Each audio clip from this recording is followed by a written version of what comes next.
बहुत समय पहले की बात है। एक गांव में एक मूर्तिकार रहता था। उसे एक मूर्ति बनाने के लिए पत्थर की आवश्यकता थी। वह पत्थर खोजने के लिए जंगल में चला गया। वहां पर उसे एक अच्छा और सुंदर सा पत्थर मिल जाता है जिसे मूर्ति का आकार देना बहुत ही आसान था। वह इस पत्थर को देखकर खुश हो जाता है और उस पत्थर को उठाकर अपने साथ अपने घर ले जाने लगता है। जब वह रास्ते में आ रहा होता है तो उसे एक और पत्थर मिल जाता है। मूर्तिकार उस पत्थर को भी अपने साथ ले जाता है। मूर्तिकार दोनों पत्थर को घर ले जाकर और अपने औजारों से पत्थर को मूर्ति का आकार देने लगता है। जैसे ही वह पत्थर पर चोट मारता है, पत्थर कहने लगता है कि मुझे छोड़ दो, इससे मुझे दर्द हो रहा है। तुम किसी और पत्थर की मूर्ति बना लो। अगर तुम मेरे ऊपर ज़्यादा चोट मारोगे तो मैं टूटकर बिखर जाऊंगा। पत्थर की यह बात सुनकर मूर्ति को उस पर दया आ जाती है और वह उस पत्थर को छोड़ देता है और दूसरे पत्थर की मूर्ति बनाने लग जाता है।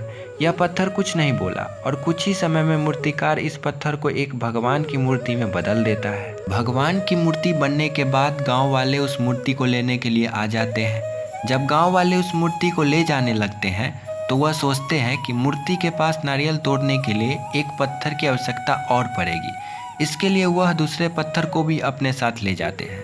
गांव वालों ने मूर्ति को मंदिर में रख दिया और उसी मूर्ति के नीचे दूसरे पत्थर को भी रख दिया। जब भी मंदिर में लोग पूजा करने के लिए आते तो वह मूर्ति पर दूध चढ़ाते, फूलों की माला डालते और नीचे रखे पत्थर पर नारियल को फोड़ते थे। इससे पत्थर बहुत परेशान होता था। जब भी लोग उस पर नारियल फोड़ते थे उसको दर्द होता था। इस पर वह पत्थर मूर्ति बने पत्थर से बोलता है कि तुम तो बहुत ही आराम मन हो। लोग तुम्हें दूध से स्नान कराते हैं और तुम्हें लड्डू का भोग लगाते हैं और मेरी किस्मत बहुत ही खराब है। इस बात पर मूर्ति वाले पत्थर ने जवाब दिया कि मूर्तिकार तो तुम्हें मूर्ति बनाना चाहता था, लेकिन तुमने दर्द की वजह से इनकार कर दिया।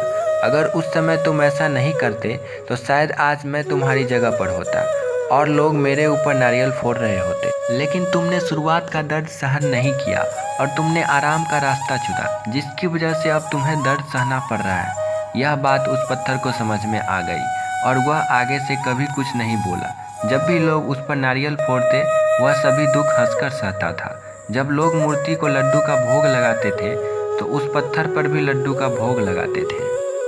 तो दोस्तों, इस कहानी से हमें यही सीख मिलती है कि हमें कभी भी किसी भी कठिन से कठिन परिस्थिति में घबराना नहीं चाहिए, क्योंकि शुरुआत में हमारे जीवन में कठिनाइयाँ आती हैं लेकिन बाद में सब कुछ ठीक हो जाता है।